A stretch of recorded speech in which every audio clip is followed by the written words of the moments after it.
India যদি আমাকে সাহায্য না করতো, এই বাংলাদেশের যে মুক্তিযুদ্ধ ছিল তারা পারতো না দেশ স্বাধীন করতে। এরা সুইসা খাইছে আমার দেশকে।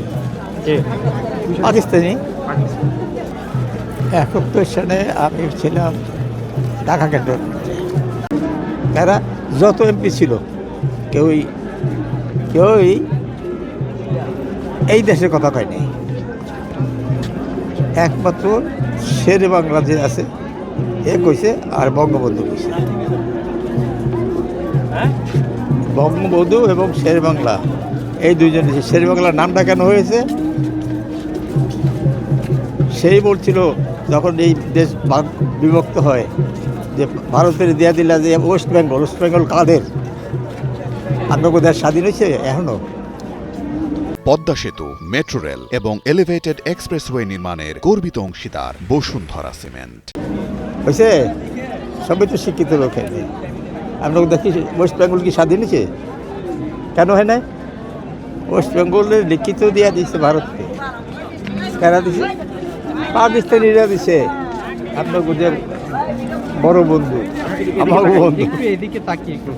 আচ্ছা, এখন মনে করেন যে যে জিনিসটা যে না জানে সে সেটা বলতে পারে না, বলতে পারবে না, এই জন্য তার তো সেই অভিজ্ঞতা নাই। এখন অনেক লোক ছিল যে ইন্ডিয়ান দালাল, হেরা হ্যাঁ পক্ষে করছে। এখনও অনেক লোক বাংলাদেশও আছে ইন্ডিয়ান দালাল। ইন্ডিয়ান আমাদের পাশের রাষ্ট্র। ইন্ডিয়া যদি আমাকে সাহায্য না করতো, এই বাংলাদেশের যে মুক্তিযুদ্ধ ছিল তারা পারতো না দেশ স্বাধীন করতে।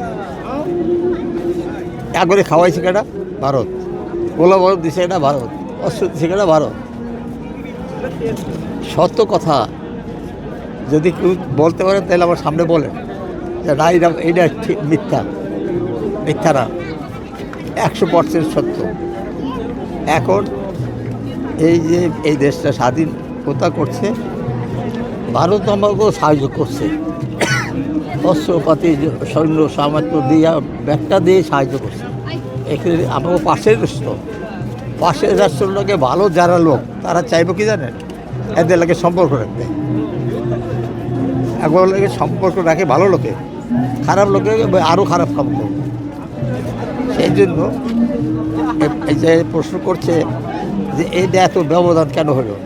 ব্যবধান হচ্ছে এই জন্য এই দেশটাকে আমাদের যে সার্ভিস ডাটাটা আছে